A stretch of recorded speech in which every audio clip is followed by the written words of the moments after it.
You remember this story? No. That we covered repeatedly.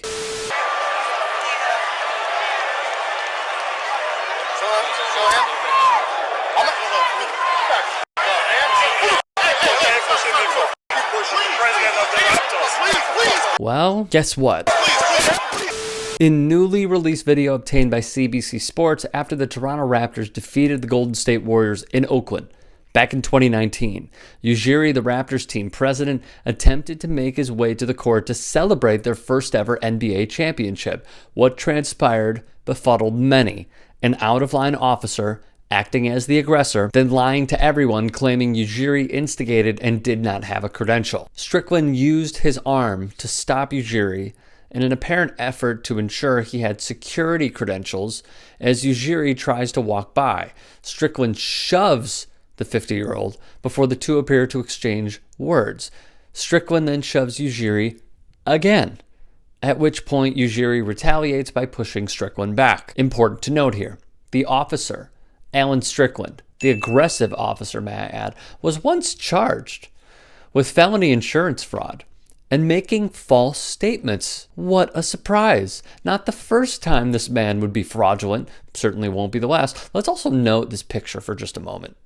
Quite a sight to behold because, well, Strickland alleged that as a result of the Ujiri altercation, he suffered injury to his head, body, health, strength, nervous system, and person, all of which caused and continue to cause great mental, physical, emotional, and psychological pain and suffering. Right.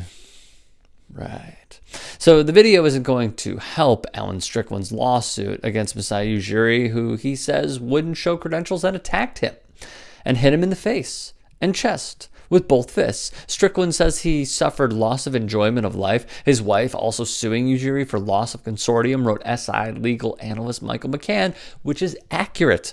Not only did Alan Strickland sue Ujiri, but his wife Kelly also sued, seeking general damages as well as other compensation, including punitive damages, lost wages, current and future medical expenses, and legal costs. Unprovoked, significant hit to the jaw. Strickland's lawyers claim serious injury. However, the Globe and Mail interviewed 3 men who were sitting within 10 feet of the altercation and each say they never saw Ujiri strike the officer's face. What gave away their lying and did them in was a while ago, the old quiet Friday news dump when they announced Ujiri wouldn't face charges from the sheriff's office. Still, they kept on going back to this officer's injuries, which we all knew was BS. Instead of owning the mistake, they lie. Instead of apologizing, they lie.